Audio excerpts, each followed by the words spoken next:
thing itself, not how to transform it, then I'm merely avoiding, being distracted, running away.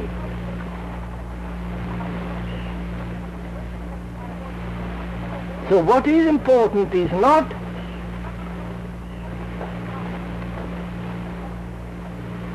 what takes place, but to have that capacity of right attention when one discovers an undesirable thing.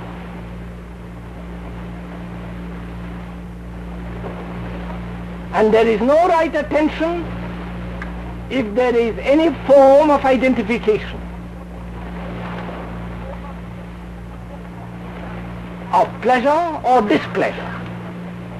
Surely that's very clear. The moment I am distracted by my pleasure of wanting it or not wanting it, there is no attention. If that is very clear, then the problem is simple. Then there is no interval. But we like the interval. We like to go through all this rigmarole of labyrinthine ways to avoid the thing which we have to tackle.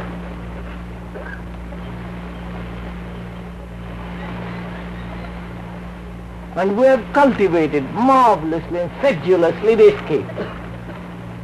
And the escapes have become more important than the thing itself.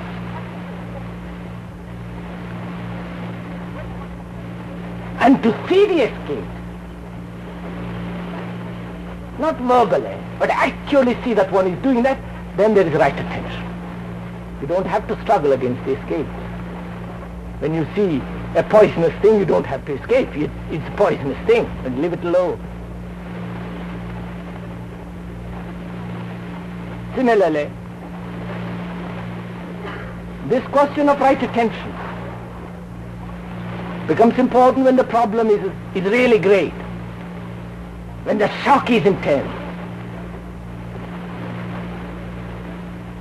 Then there is immediate response. But when the shock is not, when the problem is not, and we take care not to make any problem too great, then our minds are made dull, weary.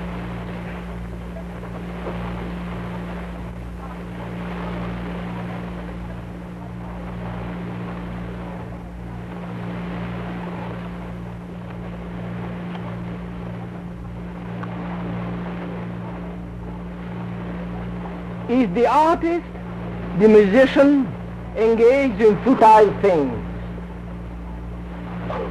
I am not speaking of one who takes up art or music, but of the born artist, whose inherent nature is that, as is the true scientist or the man of religion.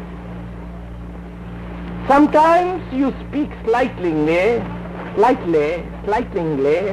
of the arts.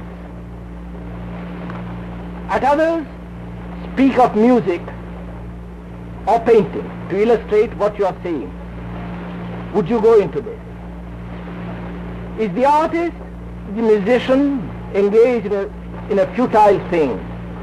I'm not speaking of one who takes up art or music, but of the born artist, whose inherent nature is that, as is the true scientist or the man of religion. Sometimes you speak slightingly of the arts, as others speak of music or painting to illustrate what you are saying. Would you go into this?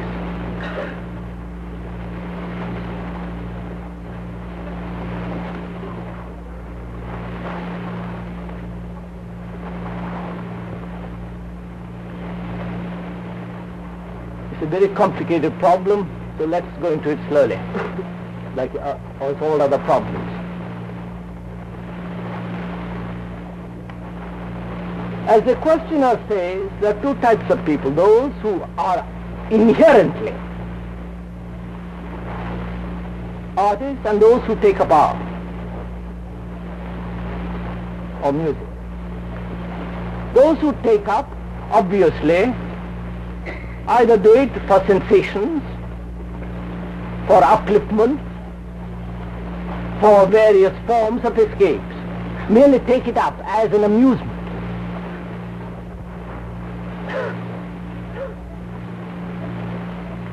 As an addiction. You might take that up as you always take up drink, or any other ism or religious dogmas and so on. Perhaps less harmful, because you are by yourself.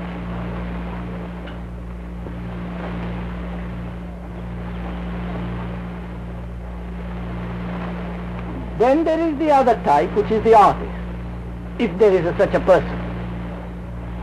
Inherently, for itself, he paints music and all the rest of it, as the sun.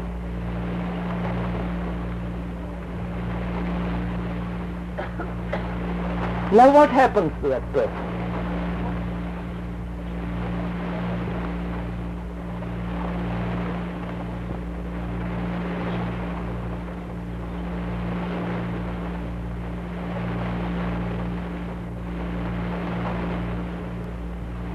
You must know such people.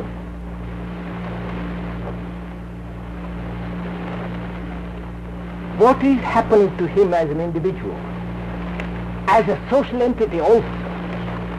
Because there is no such thing as isolation. He is a social entity. What is happening to such a person?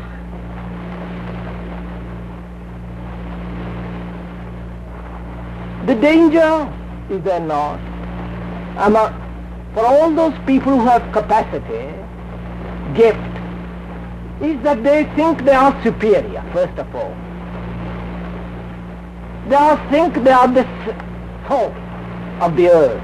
They are people specially chosen and apart. And with that feeling of apartness, of chosen, all the evils come. They are antisocial, individualistic, aggressive, extraordinarily self-centered, like all gifted people. So gift and capacity is a danger, is it not?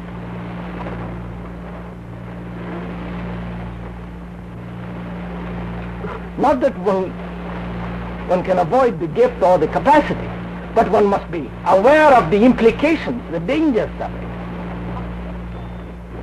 And besides, they may come together in the laboratory or gather up musicians and artists, but they have always this barrier between others, have they not? You are the layman and I am the specialist. The man who knows more and the man who knows less. And all the identification that goes with it.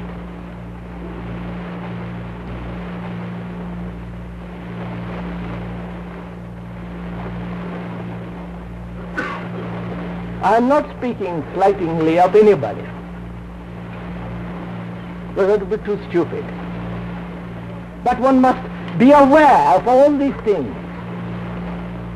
To point them out is not to abuse somebody or deride somebody. Few of us are inherently artists, first of all. We like to play with it.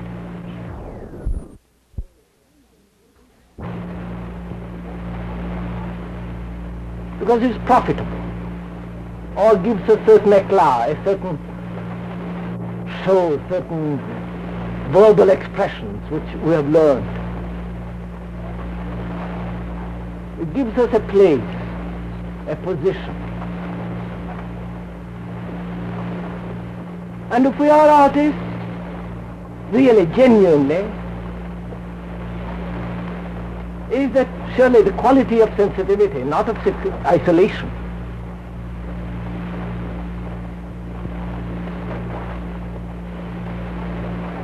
Art doesn't belong to any particular country or to any particular person. But the artist soon makes his gift into the personal. He painted it. It's his work, his poem. It puffs him up like the rest of us.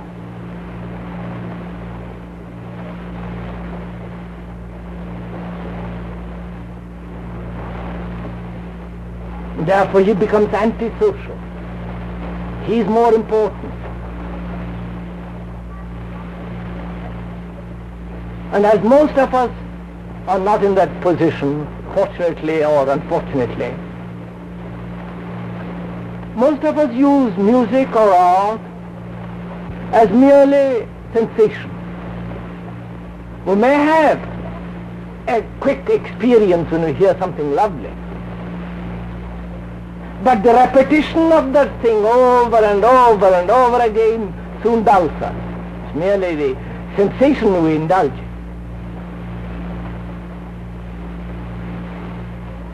And if we do not indulge in that, then beauty has quite a different significance. Then we approach it anew every time. And it is this approach anew every time to something, whether ugly or beautiful, that is important, which is being sensitive. And you cannot be sensitive if you are captured by your own addiction or capacity, by your own delights, by your own sensations. Surely that is the really creative person that comes to things anew, not merely repeats what the radio announcer has told you, or critic.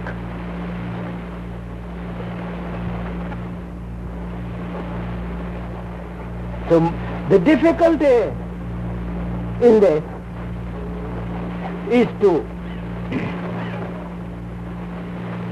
keep that sensitivity all the time alert, whether you're an artist or merely playing with art.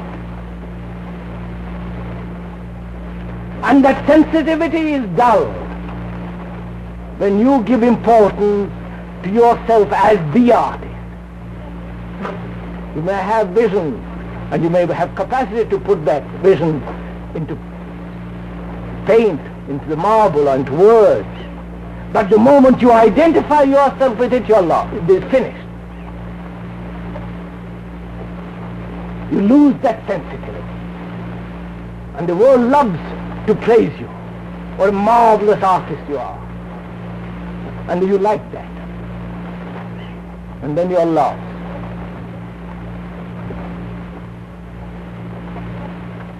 And for most of us who are not great artists inherently, our difficulty is not to get lost in sensation.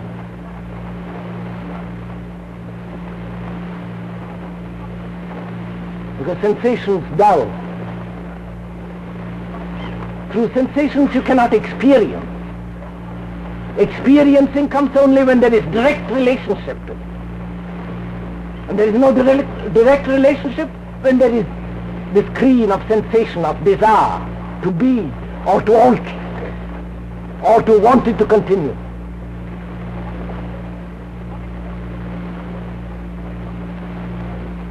So our problem is to keep alert and sensitive. And that is denied when you are merely seeking sensation and the repetition of sensation.